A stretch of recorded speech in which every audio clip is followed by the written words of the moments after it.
ಒಮ್ಮೊಮ್ಮೆ ಸುಮ್ಮನೆ ಕೂತ್ಕೊಂಡಾಗ ತಲೆಗೆ ನೂರಾರು ಐಡಿಯಾಸ್ಗಳು ಬಂದ್ಬಿಡತ್ತೆ. ಬಟ್ ಅದನ್ನು ಕಾರ್ಯರೂಪಕ್ಕೆ ತರಬೇಕು ಅಂದಾಗ ಒಂದು ಐಡಿಯಾ ಕೂಡ ನೆನಪಾಗ್ತಿರ್ಲಿಲ್ಲ ನನಗೆ. ಹಾಗಾಗಿ ನಾನೇನು ಯೋಚನೆ ಮಾಡಿದೆ, ಒಂದು ಡೈರಿ ಮಾಡ್ಕೊಂಬಿಡೋಣ, ಯಾವೆಲ್ಲ ಐಡಿಯಾಸ್ಗಳು ಬರುತ್ತಲ್ವ ತಕ್ಷಣ ಅದನ್ನು ಬರೆದಿಟ್ಕೊಳ್ಳೋಣ ಅಂತ ಅಂದ್ಕೊಂಡು 5 ಬೇರೆ ಬೇರೆ ಬುಕ್ಸನ್ನು, ಡೈರಿ ಅಂತ ಹೇಳ್ಬೋದು, ಅದನ್ನು ತರಿಸ್ಕೊಂಡಿದ್ದೀನಿ. ಸೊ ನೋಡ್ತಾ ಹೋಗೋಣ ಯಾವ್ದು ಯಾವ ಥರ ಇದೆ ಅಂತೇಳಿ. ಸೊ ಫಸ್ಟ್ ನಿಮಗೆ ಈ ರೀತಿಯಾದ ಅನ್ರೂಲ್ಡ್ ಬುಕ್ ಬರ್ತಾ ಇದೆ. ಹಾಗೆ ಇದರ ವಿಶೇಷತೆ ಏನು ಅಂದರೆ ಇದರ ಕ್ಲೋಜರ್ ಅಂತಲೇ ಹೇಳ್ಬೋದು. ಈ ಥರ ಒಂದು ಲಾಕ್ ಸಿಸ್ಟಮಲ್ಲಿ ಈ ಒಂದು ಡೈರಿ ಕ್ಲೋಸ್ ಮಾಡೋದು ನಾನಂತೂ ಫಸ್ಟ್ ಟೈಮ್ ನೋಡಿದ್ದು, ನನಗೆ ಸಖತ್ ಇಷ್ಟ ಆಯಿತು.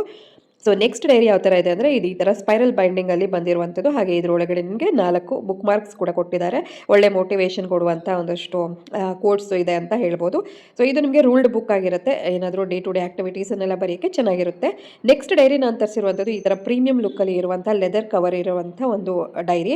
ಹಾಗೆ ಇದಕ್ಕೆ ಕ್ಲೋಜರ್ ಕೂಡ ನಿಮಗೆ ಮ್ಯಾಗ್ನೆಟಿಕ್ ಕ್ಲೋಜರ್ ಕೊಟ್ಟಿದ್ದಾರೆ. ಹಾಗೆ ರೂಲ್ಡ್ ಬುಕ್ ಆಗಿರುತ್ತೆ, ವಿತ್ ಡೇಟ್ಸ್ ಕೂಡ ಇದು ಅವೈಲೇಬಲ್ ಇದೆ. ಡೇಟ್ ಪ್ರಕಾರ ಬರೆಯೋರಿಗೆ ತುಂಬಾ ಹೆಲ್ಪ್ಫುಲ್ ಆಗಿರುತ್ತೆ ಅಂತ ಹೇಳ್ಬೋದು. ತುಂಬ ಒಳ್ಳೆ ಕ್ವಾಲಿಟಿಯಲ್ಲಿ ರಿಸೀವ್ ಆಗಿದೆ.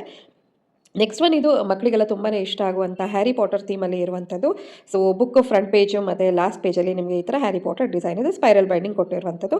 ಫೈನಲ್ ಆಗಿ ಇರುವಂಥದ್ದು ಈ heart shape design with pink highlights ಅಂತ ಹೇಳ್ಬೋದು. ಇದು ಕೂಡ ತುಂಬ ಚೆನ್ನಾಗಿದೆ. ಸೊ ನಿಮಗೂ ಕೂಡ ಈ ಥರದ್ದೇ ಡೈರಿ ತರಿಸ್ಕೊಳ್ಳೋಣ ಅಂತ ಏನಾದರೂ ಅನಿಸಿದ್ರೆ ಫಾಲೋ ಮಾಡಿಕೊಂಡು ಲಿಂಕ್ ಅಂತ ಕಮೆಂಟ್ ಮಾಡಿ 5 ಬುಕ್ಸಿನ ಲಿಂಕನ್ನು ಕಳಿಸ್ತೀನಿ. Thank you.